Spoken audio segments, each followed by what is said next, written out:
Boa tarde. Nós somos alunos da Escola de Referência de Ensino Médio Teresa Torres e estamos aqui para apresentar um trabalho sobre a ditadura militar no Brasil. A equipe é composta por eu, Mili, Alan Ferreira, Laila, Ana Raquel, Washington Douglas,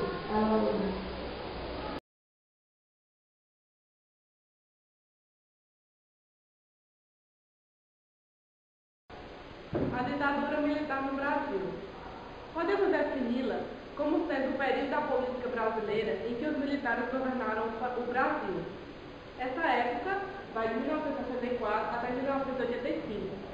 Caracterizou-se por democracia, supressão de direitos constitucionais, censura, perseguição política e repressão aos que eram contra o regime militar.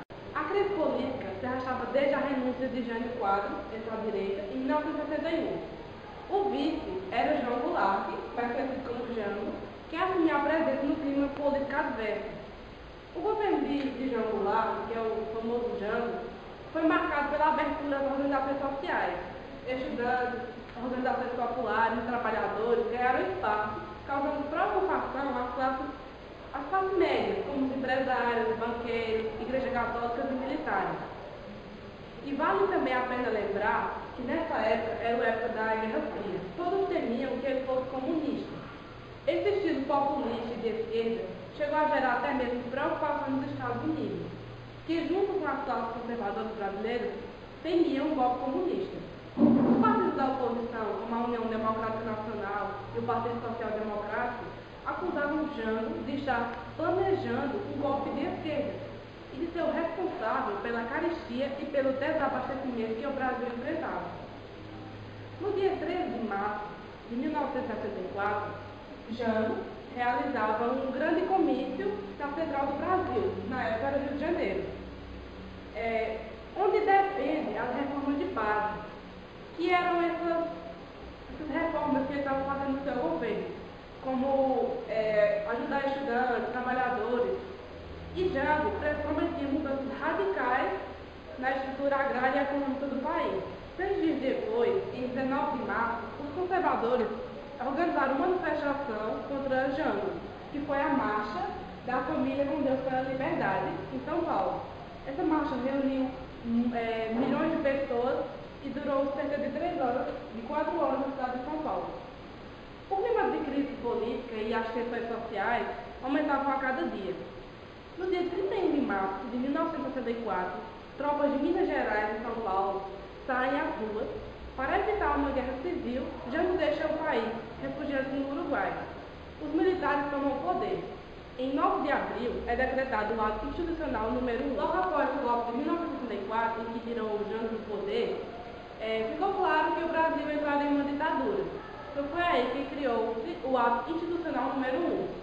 Dentre as várias disposições desse ato, os que ficaram mais conhecidos foram a nomeação do general Castelo Branco para a presidência, as constituições federais e estaduais em vigor seriam mantidas, a eleição do presidente e do vice-presidente da República passaria a ser efetuada pelo Congresso Nacional. E os comandos das Forças Armadas que assinaram o ato institucional poderiam suspender direitos políticos por um prazo de 10 anos e anular mandatos legislativos sem revisão judicial. Bom, esses foram os 5 presidentes que governaram o país durante a ditadura militar entre 1964 até 1985. Castelo Branco, Costa e Silva, Médici, Ernesto Geisel e João Figueiredo. E agora a Mili vai explicar mais sobre o Castelo Branco.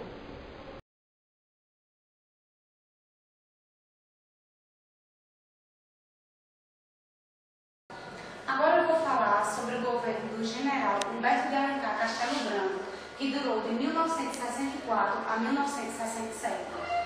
Castelo Branco afirmava que o objetivo era implantar uma democracia restringida.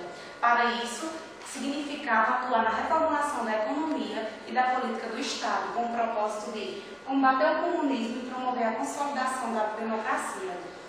Ele foi o idealizador de importantes órgãos de controle e repressão, como o Serviço Nacional de Informações, SNI, e criado em julho de 1964, responsável por supervisionar e coordenar as atividades de informações e contra-informação, com especial atenção às questões de segurança nacional.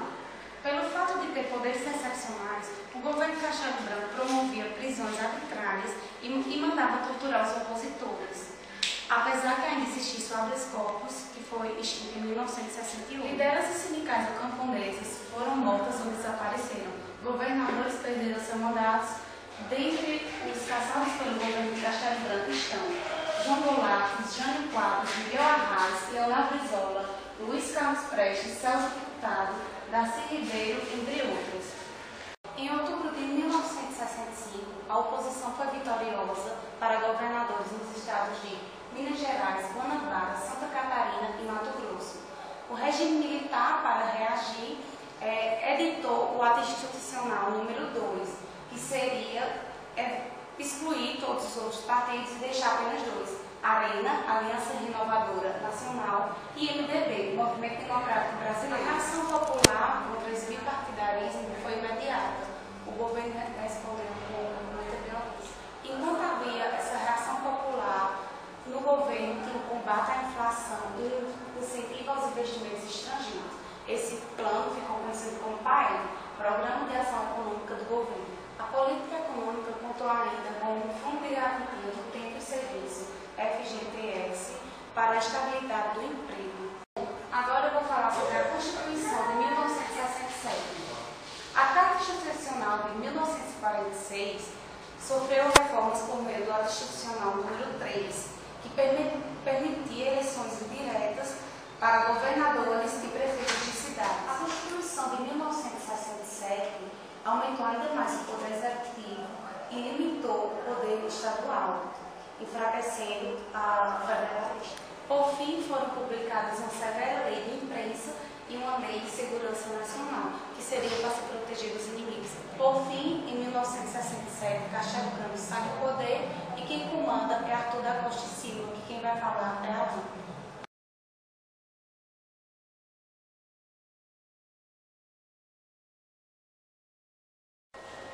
Arthur da Costa e Silva foi eleito pelo Congresso Nacional pelas eleições indiretas de 1967 a 1969, 2 anos de governo.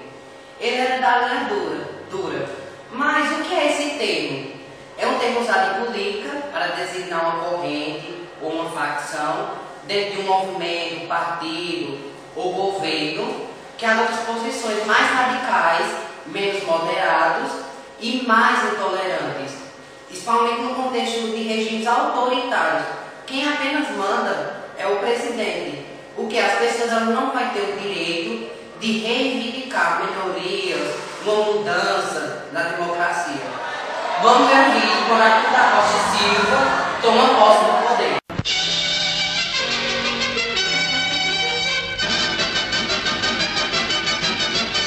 Continua crescendo no tempo e no espaço a moderna capital do Brasil. Plantada há 5 anos no Planalto Central, Brasília se transforma também em centro nervoso da administração brasileira, num dos pontos convergentes das atenções do mundo.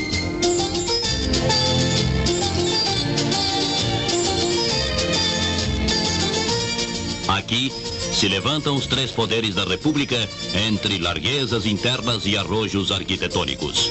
E dentro deste cenário de novas esperanças, toma posse da presidência da República o Marechal Arthur da Costa e Silva. O ato solene transcorrerá no recinto do Congresso Nacional, em cujo pórtico o novo chefe de Estado é recebido por parlamentares do Senado e da Câmara. O anfiteatro do Congresso engalanado foi pequeno para conter o número de senadores, deputados, as mais altas autoridades do país, representações estrangeiras e membros do corpo diplomático.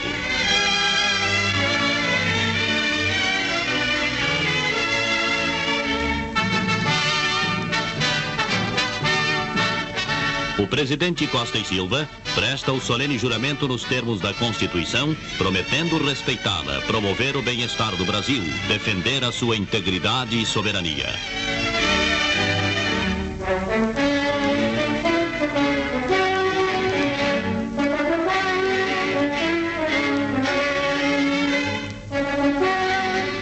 Na mesma ocasião, o vice-presidente Pedro Aleixo é empossado no 2º posto da República, prestando também o solene compromisso. Tropas do Exército formam a Guarda de Honra e são passadas em revista pelo Marechal Costa e Silva, já investido no posto de Supremo Mandatário. Vejamos a foto que após do então presidente Costa e Silva da República Federativa Brasileira. Movimento Frente Ampla. Foi um dos principais movimentos de oposição à ditadura militar do atual governo. Liderado por Carlos Lacerda, foi criado em 1966 com apoio de ex-presidentes exilados, como Juscelino Kubitschek e João Goulart. E qual era o objetivo desse movimento? Era restaurar, estabelecer a democracia brasileira. O ano de 1964 foi um ano marcado por grandes transformações no cenário político brasileiro. A deflagração do golpe militar, em 31 de março, estabelecia a crise do populismo, a mobilização das frentes conservadoras e a derrota de vários partidos e movimentos considerados de esquerda na época. Juscelino Kubitschek, Carlos Lacerda e João Goulart poderiam ser vistos, respectivamente, como as três grandes figuras políticas da época que representavam cada uma dessas situações. Apesar das diferentes tendências, o golpe militar acabou sendo igualmente decepcionante entre todas essas figuras aqui citadas. Na medida que os atos institucionais eram sendo divulgados pelo governo, as liberdades políticas se restringiam cada vez mais e a ação dos partidos políticos se tornava praticamente inexpressiva. Sendo assim, o governo militar fugia da missão de reorganizar a vida política e pública da nação, para então controlá-la de modo cada vez mais rígido. Então, podemos perceber que cada ato institucional era sendo divulgado, o regime militar, as pessoas não tinham a oportunidade, não tinham o direito de reivindicar uma melhoria na democracia brasileira. Então, o que a gente pode perceber que os movimentos, como o Frente Ampla, a gente pode perceber que está entre aspas, foi em vão, porque não teriam esse direito de fazer qualquer manifestação, seja passeadas, comício, contra o governo, que seria considerado como um atentado à democracia. Os primeiros tempos do governo Costa e Silva foram marcados por uma forte reação da sociedade civil. Destacam-se as greves operárias de Contagem, em Minas Gerais, e Osasco, São Paulo. O que foi esses movimentos? Foi na qual os operários pediriam um reajuste salarial de 25%, mas os seus chefes dão um acordo, uma proposta de 10%. O que a gente pode notar, com o regime militar, as pessoas não tinham direito de reivindicar, mas, mesmo assim, eles continuam. Logo à frente, o atual presidente, Costa e Silva, ele dá o reajuste salarial, pondo fim às manifestações. Os estudantes protestavam nas ruas, exigindo um retorno da democracia plena e a criação de mais vagas nas universidades públicas e a melhoria da qualidade de ensino. Também manifestavam contra o acordo MEC-UC, que foi uma tentativa de introduzir uma mensalidade nas universidades públicas. As táticas dos comícios relâmpagos e das passeatas entusiasmavam os estudantes. Em 28 de março de 1968, realizou-se uma dessas manifestações no Rio de Janeiro. O protesto era contra a má qualidade e o preço elevado das refeições servidas no restaurante de Calabouço, destinado a alimentar estudantes sem recursos. A polícia militar chegou atirando e matou Edson Luiz, um jovem de 16 anos. O fato abalou a opinião pública. O corpo do estudante foi velado na Assembleia Legislativa e no enterro compareceram cerca de 50 mil pessoas. gritando slogans contra o governo e a violência. A gente pode ver aqui está o corpo de um estudante que foi morto pela ditadura, eis a democracia. Então a gente percebe que o enterro, as pessoas utilizaram esse acontecimento para reivindicar, para dizer, se expressar que eles estão sendo afetados de uma forma negativa. Outro movimento foi a passeata dos 100 mil, 26 de junho de 1968, após a morte do estudante Edson Luiz. Cerca de 100 mil pessoas ocuparam as ruas do centro do Rio de Janeiro e realizaram o mais importante protesto contra a ditadura militar até então. A manifestação, iniciada a partir de um ato político na Cinelândia, pretendia cobrar uma postura do governo frente aos problemas estudantis e, ao mesmo tempo, refletir o descontentamento crescente com o governo. Dela participaram também intelectuais, artistas, padres e um grande número de mães. Nos dias 2 e 3 de setembro de 1968, o jovem deputado Márcio Moreira Alves, do MDB de Guanabara, usou a tribuna do Congresso Nacional para fazer seus discursos parlamentares convencionais. Vem aí 7 de setembro. As cúpulas procuram explorar o sentimento profundo de patriotismo do povo e pedirão aos colégios que desfilem junto às vozes dos estudantes. Seria necessário que cada pai, cada mãe, se compenetrasse que a presença de seus filhos nesse desfile é um auxílio aos carrascos que os espantam e os metralham nas ruas.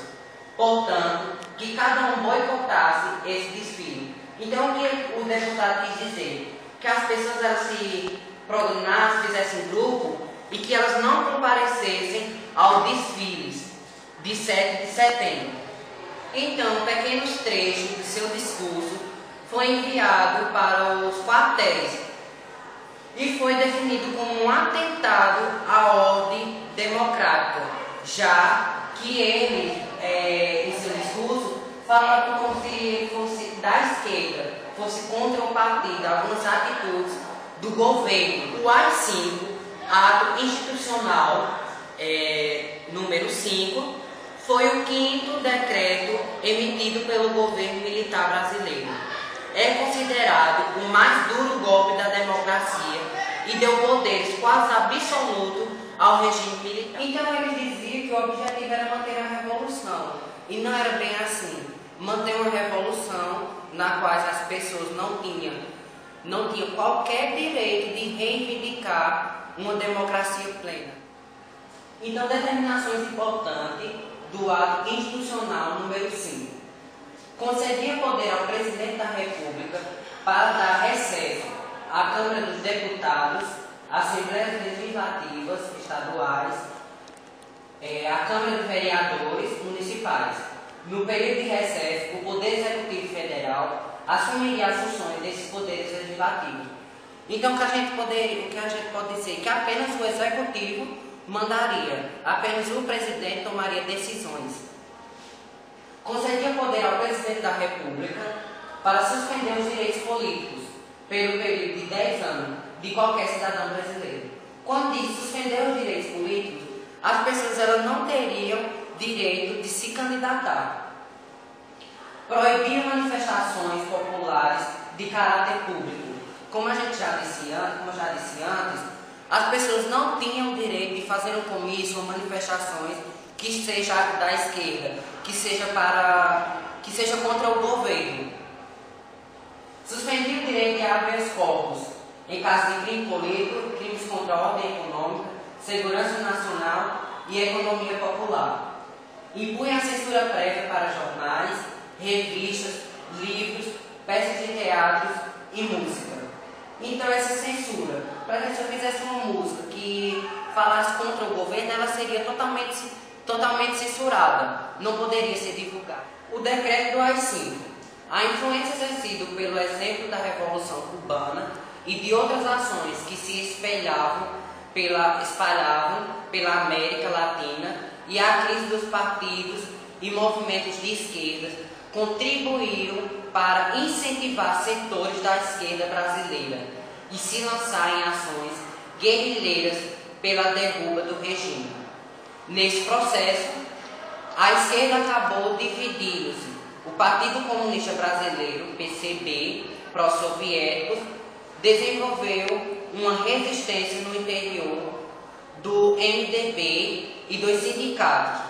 O Partido Comunista do Brasil, PCdoB, aliado com o pensamento do líder chinês Mao Tse, para aprimorar a eficiência da repressão e do controle da ordem, foram criadas organizações como a Operação Bandeirante, OPAN, e os DOICODE, Destacamentos de Operações de Informações, Centro de Operações de Defesa Interna. Alguns desses órgãos eram financiados para empresários. Esse aparelho repressivo foi responsável pelo desaparecimento e pela morte e tortura de centenas de cidadãos brasileiros. Em outubro de 1969, o estado de saúde do presidente Costa e Silva chegará a um quadro de gravidade praticamente irreversível. Diante disso, a junta militar declarou vagos os cargos de presidente e vice-presidente.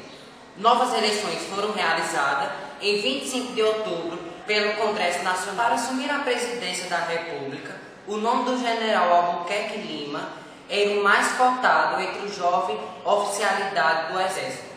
A proximidade do candidato com o político do PMDB e com empresários civis, porém, motivou seu afastamento pela cúpula dos militares, sob a justificativa de que o presidente deveria ser um oficial graduado com 4 estrelas. Ele só possuía 3. O alto comando do Exército preferiu o general Emílio Garrastazu Médici. Em seu governo, teve a criação do Movimento Brasileiro de Alfabetização, Mobral, e a Fundação Nacional do Índio, FUNAI.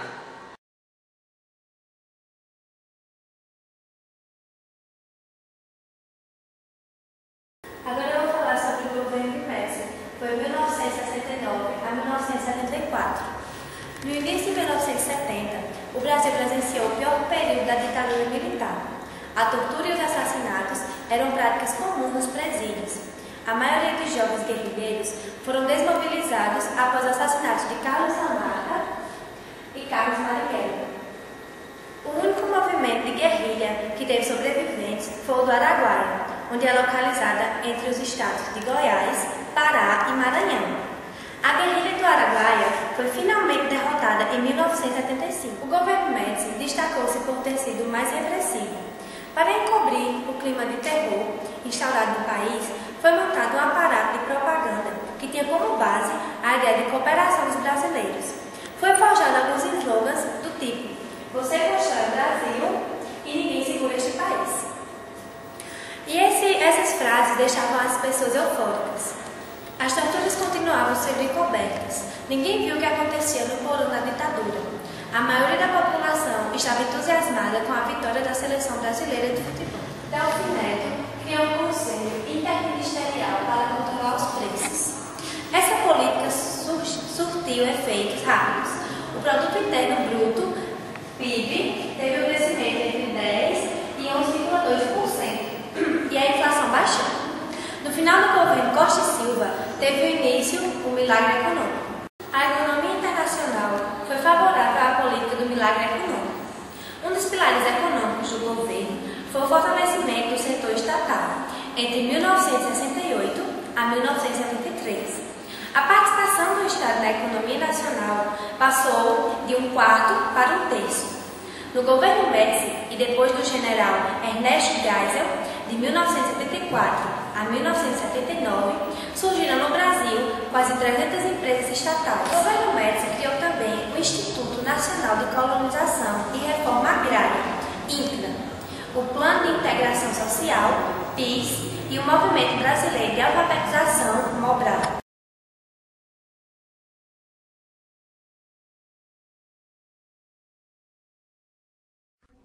No dia 21 de novembro de 1971, eu fui presa no Largo Paissandu e já a partir desse ato da prisão, nós sofremos espancamentos até aonde nos levaram, que era o DOPS.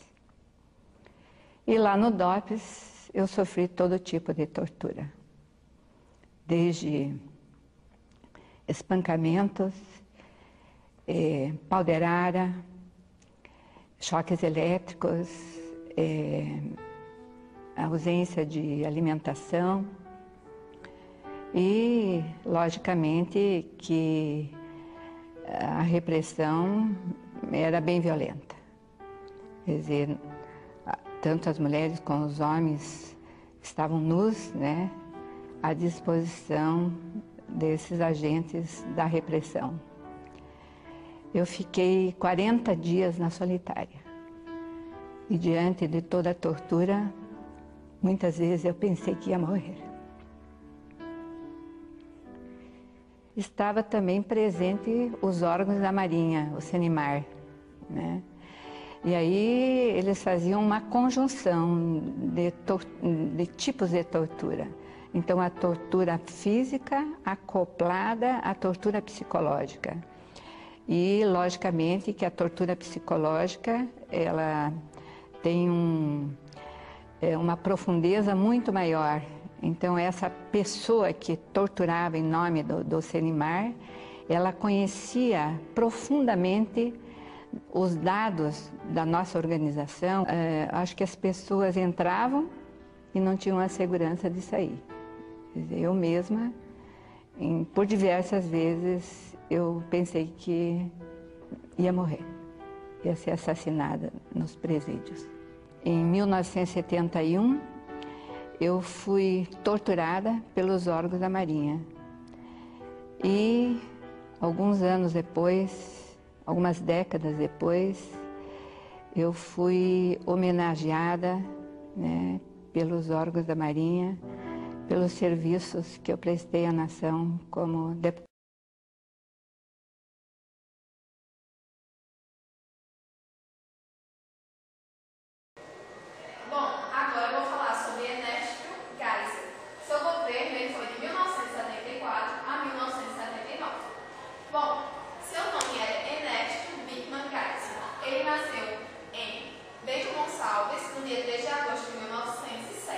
Geisel era filho de imigrantes alemães.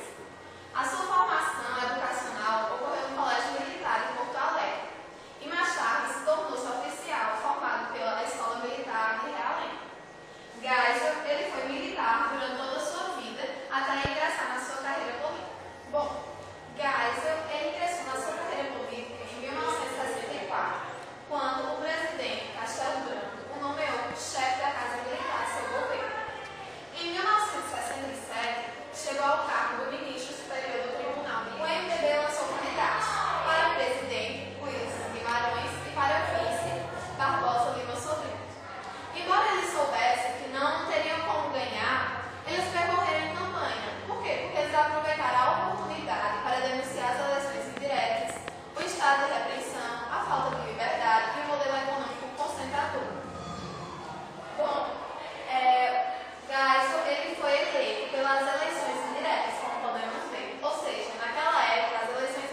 Então, senhoras e senhores, vai falar o presidente Ernesto Geisel.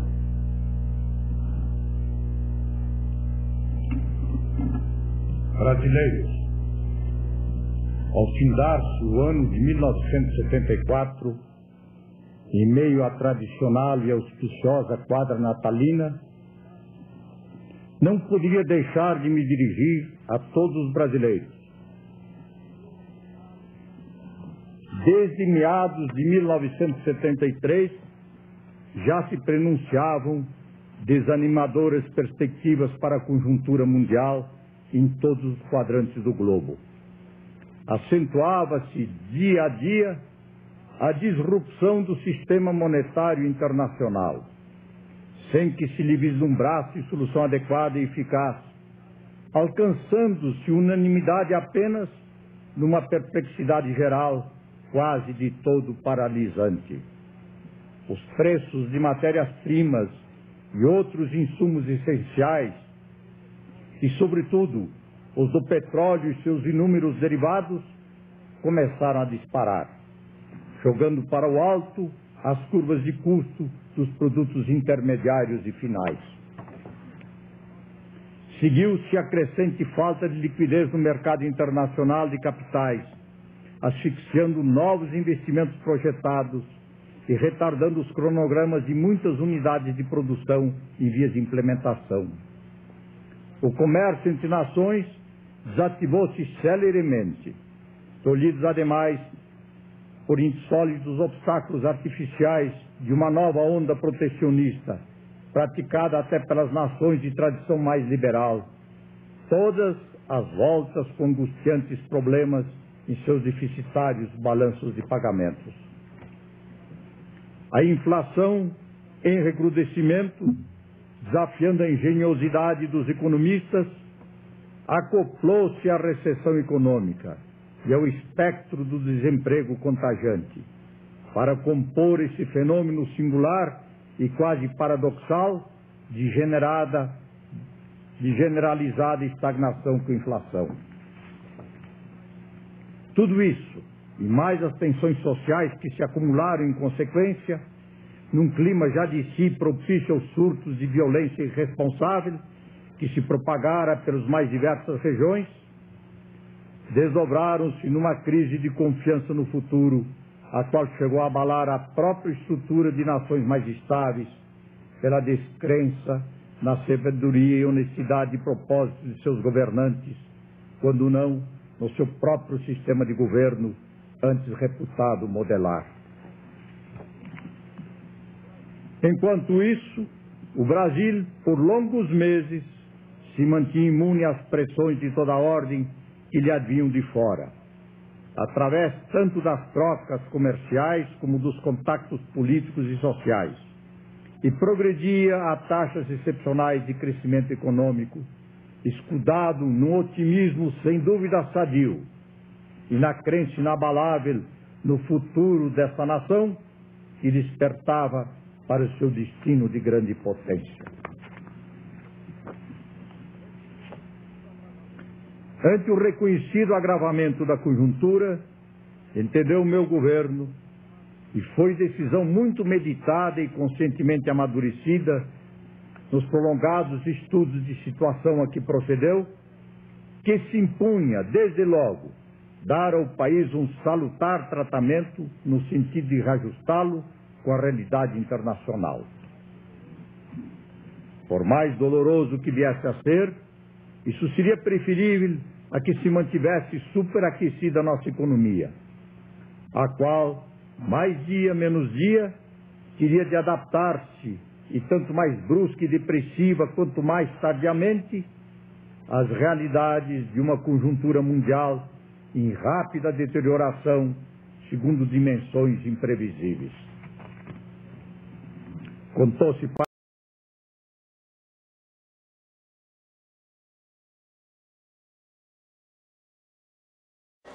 Dando sequência às apresentações, agora eu vou falar sobre o presidente João Batista Figueiredo, que governou o país entre os anos de 1979 a 1985. Ele foi indicado para a sucessão pelo presidente Ernesto Geisel, e ele concorreu nas eleições de 1978 pelo Partido Arena, que é a Aliança Renovadora Nacional, e ele tinha como vice-presidente Aureliano Chaves. Ele foi eleito no dia 15 de dezembro de 1978 com 355 votos e derrota o partido do MDB, que tinha como presidente general Euler Bentes de Monteiro. Ele foi o último militar eleito dentro do período da ditadura militar, e o seu governo durou 6 anos e encerrou 21 anos de ditadura militar no Brasil. E agora nós vamos ver um vídeo de quando ele tomou posse do cargo de presidente.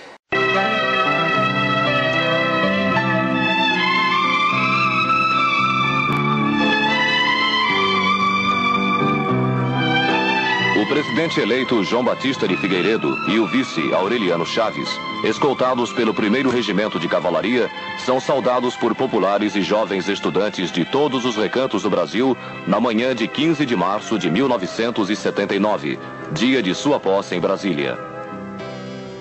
É no Palácio do Congresso que ambos vão prestar o compromisso constitucional em sessão solene, na presença de representantes de quase uma centena de nações amigas, altas autoridades governamentais, parlamentares e convidados especiais. São recebidos pelos senadores Luiz Viana Filho, Lorival Batista, Alexandre Costa, Gabriel Hermes e Gastão Miller, deputado Homero Santos e presidente do STF, ministro Antônio Neder.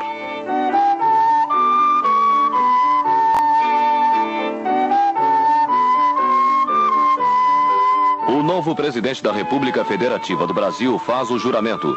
Prometo manter, defender e cumprir a Constituição, observar as leis, promover o bem geral e sustentar a união, a integridade e a independência do Brasil. Aureliano Chaves também presta o mesmo compromisso, antes que o presidente do Senado Federal proceda à posse dos 2 novos mandatários, tendo o senador Luiz Viana Filho sintetizado na ocasião os votos de todos os brasileiros ao presidente Figueiredo. Deus guarde Vossa Excelência.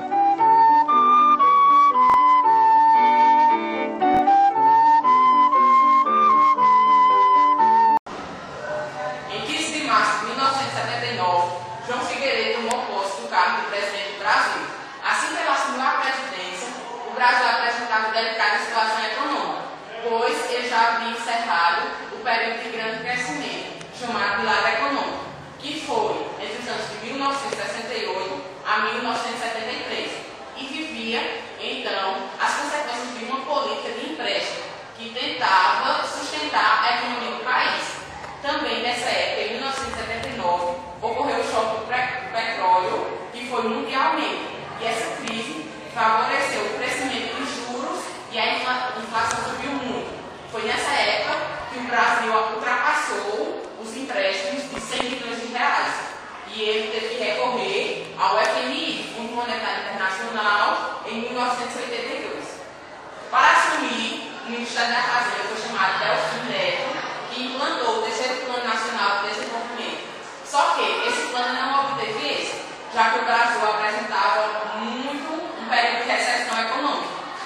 Mesmo assim, João Figueiredo não desistiu da economia do país e implantou um projeto agrícola no país, que tem como slogan Plante que o João garante, que foi capaz de modernizar o sistema agrícola do país e transformar o país em um dos grandes exportadores de produtos agrícolas do mundo. No governo Figueiredo também foi um marco a construção de 3 milhões de casas populares, e foi nesse ano que o PIB cresceu em 7% no final do ano. Agora eu vou falar sobre alguns fatores políticos e econômicos que sucederam no governo de João Figueiredo. E o primeiro eu vou falar da anistia. A anistia era um passo imprescindível ao processo de redemocratização do Brasil. Com ela, os presos políticos ganhariam liberdade e os exilados poderiam retornar ao país. Em fevereiro de 1978, foi criado o CBA, que era o Comitê Brasileiro pela Anistia. Ele foi o resultado da união de várias correntes políticas de oposição, de familiares de presos, mortos e desaparecidos e exilados políticos. Em diversos estados brasileiros surgiram novos comitês e por todo o país a campanha pela anistia obteve expresso apoio popular. A fim de desarticular popular, o movimento pró-anistia, o então presidente Geisel promulgou em 1978 vários decretos revogando partes da lei de exceção. Inclusive, revogou também o AI-5. Só que essa lei da anistia só foi oficializada no governo de João Figueiredo, que foi em 1979, quando ela obteve ampla mobilização. A lei da anistia foi conhecida como Lei 6.683, e no artigo 1 diz: é concedida anistia a todos no período compreendido entre 2 de setembro de 1961 e 15 de agosto de 1979, aos que cometeram crimes políticos ou conexos com estes, crimes eleitorais, aos que tiveram seus direitos políticos suspensos e aos servidores da administração direta e indireta, de fundações vinculadas ao poder público, aos servidores dos poderes legislativos e judiciários, aos militares e aos dirigentes e representantes sindicais, punidos com fundamento em atos institucionais e complementares. Desse modo, gradualmente os presos políticos foram sendo libertados e os exilados, pouco a pouco, puderam retornar ao país. A Lei da Anistia de 1979 serviu para dar continuidade a este processo, mas ela desagradou os movimentos de oposição, que reivindicavam uma anistia ampla, geral e restrita. A lei excluía de seus benefícios os guerrilheiros condenados por atos terroristas envolvendo crimes de sangue, ou seja, crimes contra a vida humana, mas concedia perdão aos agentes de repressão envolvidos em assassinatos e práticas de tortura. Aqui, uma foto do Jornal do Brasil, em que Figueiredo regulamenta a lei da anistia. E aqui, em outro jornal, Figueiredo sanciona a lei da anistia com o número 6.683, como eu já falei. E aqui era um dos cartazes das várias greves que ocorreram no Brasil. Como eu já disse, não queremos liberdade pela metade, anistia ampla, geral e restrita. Aqui outra foto das várias greves e passeatas que ocorriam na época.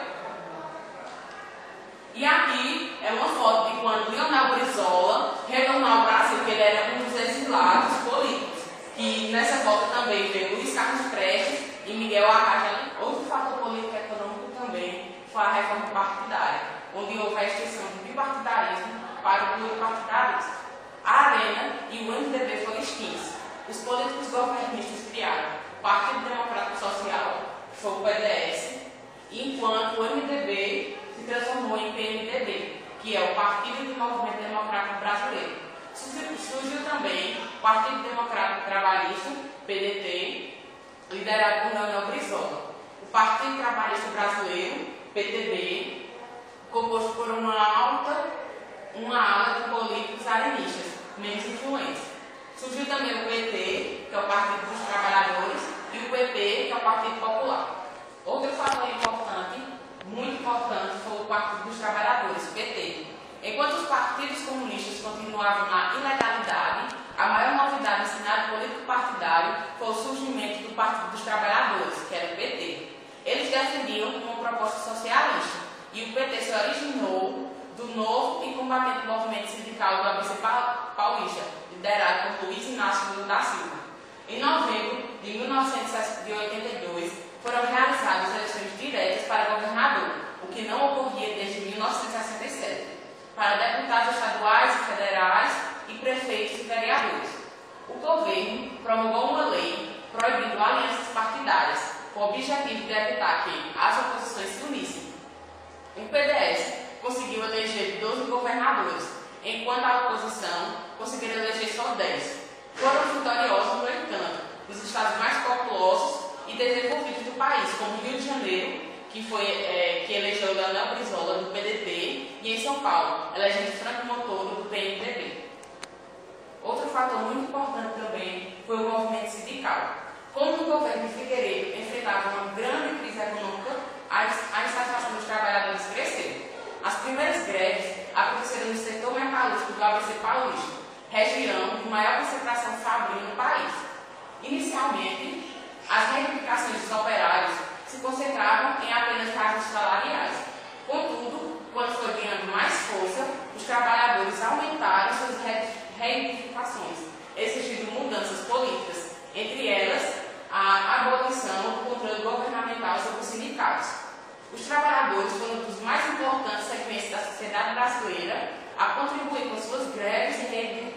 significações para o avanço do processo de redemocratização no Brasil. Outro fator político muito importante também foram os terrorismos e atentados que ocorreram no Brasil. Os militares radicais foram os que mais fizeram atentados, tanto para espalhar pânico, como também como tentativa de retrocesso, por causa da abertura política. Igrejas, editoras, órgãos de imprensa, bancas de jornais, sede de partidos políticos da oposição e entidades democráticas foram alvos de atentado a bombas. O terrorismo, feito por radicais das Forças Armadas, tinha por objetivo amedrontar a população e as oposições e desestabilizar o governo. A sociedade, porém, reagiu. Foram organizados inúmeros atos e manifestações públicas em que se exigia ao governo medidas contra a violência. O ato terrorista mais grave ocorreu em abril de 1981, no Rio de Janeiro. Antecipando a comemoração do Dia do Trabalho, trabalhadores estavam realizando um show no Centro de Convenções do Rio Centro. Um sargento e um capitão do Exército planejavam detonar uma bomba no local, mas o acidente provocou a explosão da bomba quando eles ainda estavam com a posse dela. Aqui tem uma foto quando ocorreu o atentado ao Rio Centro.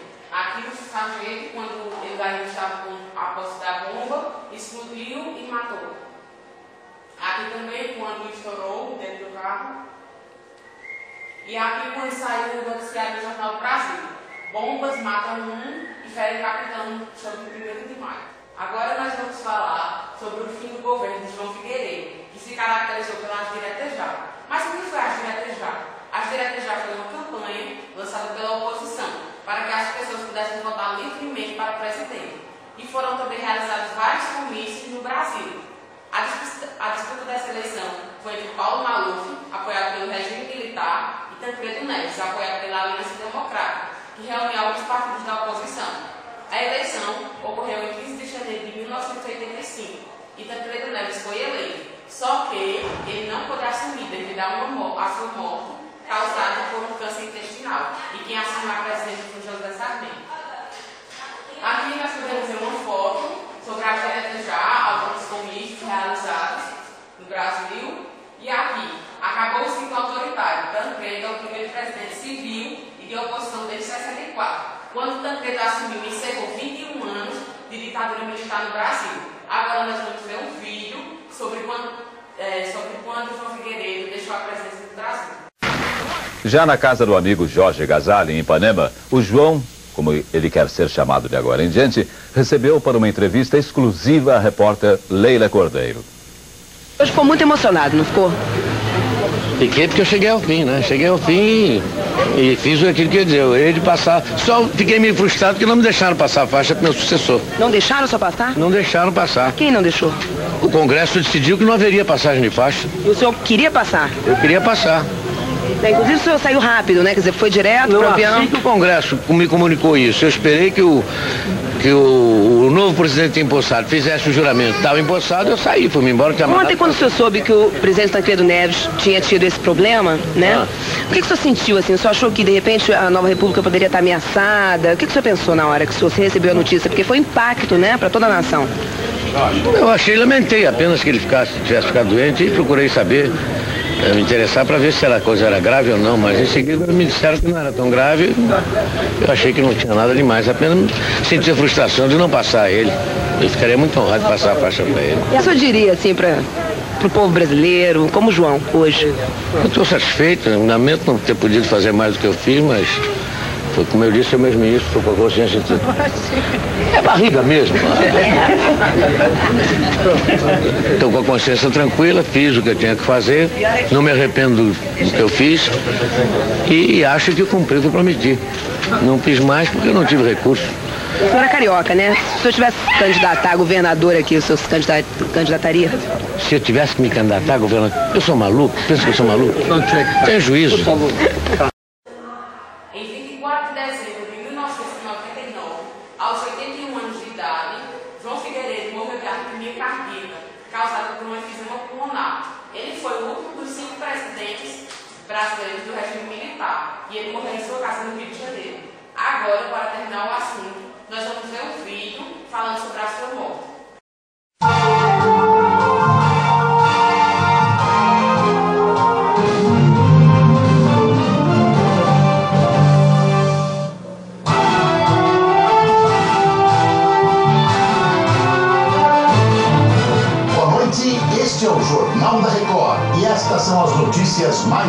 importantes do dia. Morre no Rio, aos 81 anos, o general João Batista Figueiredo, o último presidente militar do país. Morreu hoje no Rio, aos 81 anos, o ex-presidente João Batista Figueiredo. Ele sofreu uma parada cardíaca em função de problemas renais e pulmonares. Figueiredo vai ser enterrado amanhã no cemitério do Caju. Logo que souberam que o ex-presidente Figueiredo havia morrido, amigos distantes mandaram telegramas. Outros vieram até o apartamento da família em São Conrado, na zona sul do Rio. Todos que voltaram do exílio, que estão aqui, se elegeram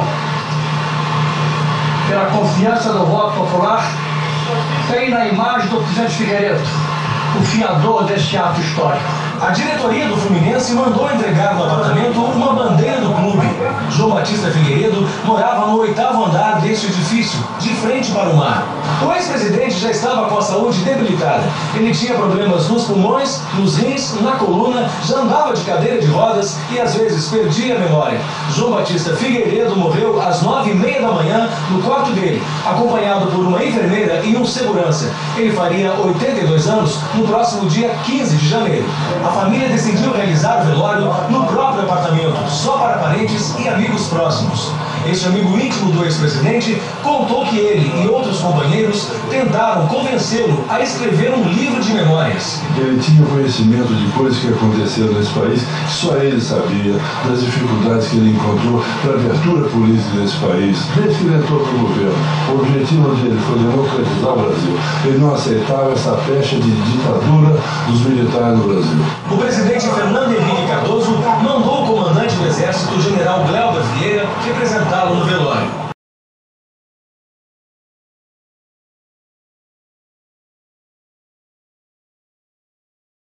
Bom, eu fiquei com a assunto direta já.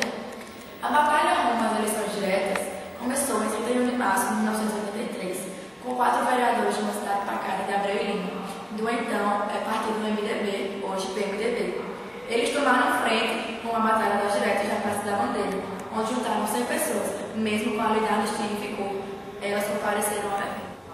Dante de Oliveira, então deputado naquela época, propôs uma emenda constitucional, que ficou conhecida como Emenda Dante de Oliveira.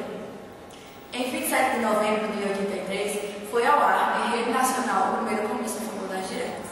O então deputado Dante de Oliveira propôs uma emenda constitucional, que ficou conhecida como Emenda Dante de Oliveira. A emenda propunha que as eleições fossem diretas para toda a população. Em 27 de novembro de 1983, foi ao ar, em rede nacional, o primeiro comício a favor das diretas, contendo 10.000 pessoas em São Paulo. Em 1984, Franco Montoro sugeriu um abaixo-assinado em uma reunião de prefeitos. Porém, um deles deu a ideia de fazer um grande comício no dia 25 de janeiro, aniversário de São Paulo, a favor das diretas na Praça da Sé, que teve 300.000 pessoas em praça pública. Em fevereiro, BH e Rio também aderiram aos comícios e passeatas. Depois de 2 passeatas, a mobilização do Rio de Janeiro conseguiu juntar 1 milhão de pessoas em 10 de abril, na Candelária. No dia 16 de abril, 9 dias antes da votação da emenda Dante de Oliveira no Congresso, o povo foi às ruas e tinham como gritos de guerra: o povo na rua derrubou a ditadura. Nesse dia, fazendo um comício e passeata contendo mais de 1,5 milhão de pessoas. No dia 25 de abril, dia proposto para a aprovação da emenda, apenas 62 deputados votaram contra. Todos do PDS, partido que atendia pelo nome de Arena. Outros 113 simplesmente não foram votar e usaram isso para impedir a obtenção de votos necessários para validar a proposta. O movimento das diretas já contou com o apoio de diversos políticos da época, como, por exemplo, Franco Montoro, Fernando Henrique Cardoso, Tancredo Neves, Ulisses Guimarães, José Serra, Mário Covas, Teotônio Vilela, Eduardo Suplicy, Leonel Brizola, Luiz Inácio Lula da Silva, Miguel Arraes, entre outros. Como as diretas repercutiram muito no país, teve também a participação de artistas, jogadores de futebol, cantores, religiosos, etc. Em 15 de janeiro de 1985, ocorreram as eleições indiretas e Tancredo Neves foi eleito presidente do Brasil. Porém, em função de uma doença, Tancredo faleceu antes de assumir o cargo, sendo que o vice, José Sarney, tornou-se o primeiro presidente civil após o regime da ditadura militar, que foi de 1964 a 1975.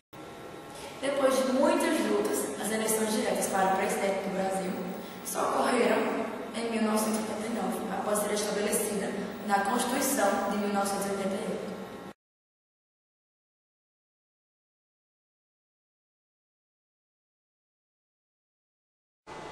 Durante essa época da ditadura militar, houve muita repressão, mas também houve muita criatividade na década de 60. A maioria das pessoas do planeta queriam um mundo menos burocratizado e materialista. Esse tempo da ditadura militar foi marcado pela repressão, mas também pela criatividade na década de 60.